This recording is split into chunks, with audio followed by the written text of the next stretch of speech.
guys, welcome to Cinematic Tendency. And yes, I am still at the theater.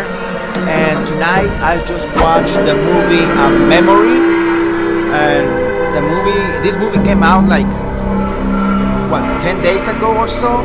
So, I'm late.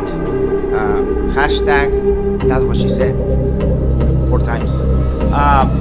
And the reason why I'm late is because when this movie came out, I was gonna watch it that night, but instead I watched the movie Hatching, and probably you never heard about Hatching, and I don't blame you because there was like no marketing for that movie, Hatching. So that night, when this movie came out, I decided to watch Hatching, and I'm glad I did because Hatching was only 1 week in theaters. So a very different movie than Memory, and again, I'm glad I watched Hatching instead because even though both movies are very different, Hatching was better in my opinion. But what about Memory? Well, Memory is the newest movie by Liam Neeson.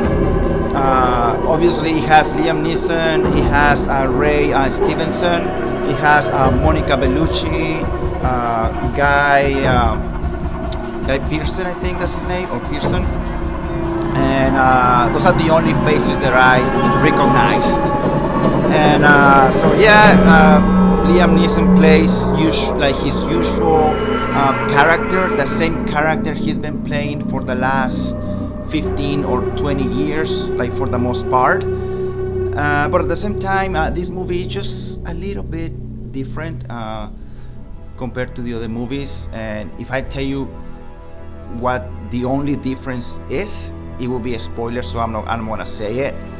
But it happens towards the end. Okay, it happens at the end of the third act. But again, I'm not gonna tell you. So this movie, it's about Liam Neeson. He has this character. He's an assassin, and so he gets hired to do his job, and then one day he refuses to do his job because it involved in killing a young girl, like a teenage girl. So he refuses to do that job, and then he goes against the people who hire him, and that's pretty much like the main plot. And the name of the movie is Memory because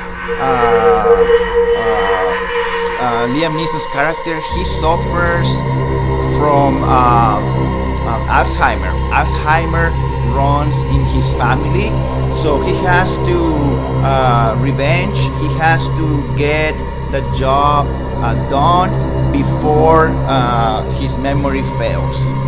And so the movie. What about the movie? The movie is longer than it should be, I think. I like this movie better than his last movie, which was Blacklight. I like Memory a little better, but again, this movie shouldn't have been that long. It was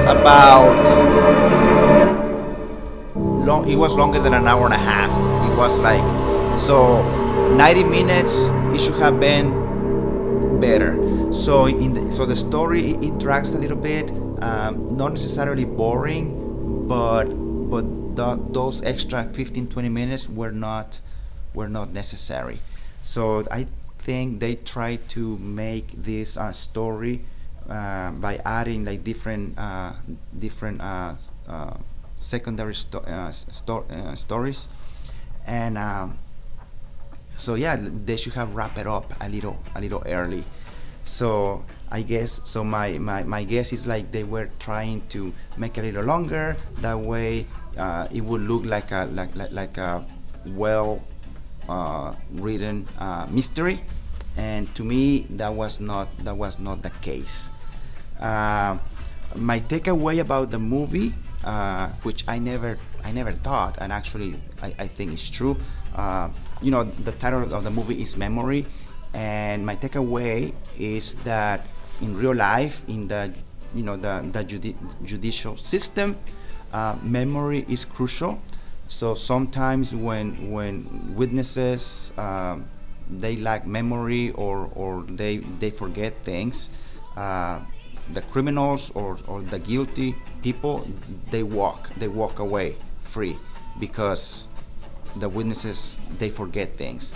So that's a point that they make clear in the movie, that when it comes to justice, memory is crucial.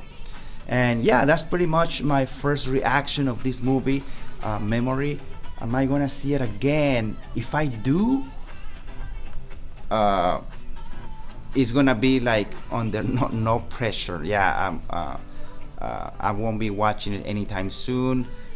So if I do, maybe at some point. But am I gonna buy it? No, I'm not gonna buy it. Should you watch it in theaters? If you have like almost 2 hours to kill, or if you are a fan of Liam Neeson, then check it out. Otherwise, don't bother. Anyway, guys, so yeah, that was pretty much my first reaction of the movie Memory. Have you seen it? If so, let me know down in the comments, please. And thank you guys for watching. Please don't forget, give a like to this video, and also subscribe if you haven't done it yet. And I'm gonna see you guys very soon in another video. And until then, chocca la mano.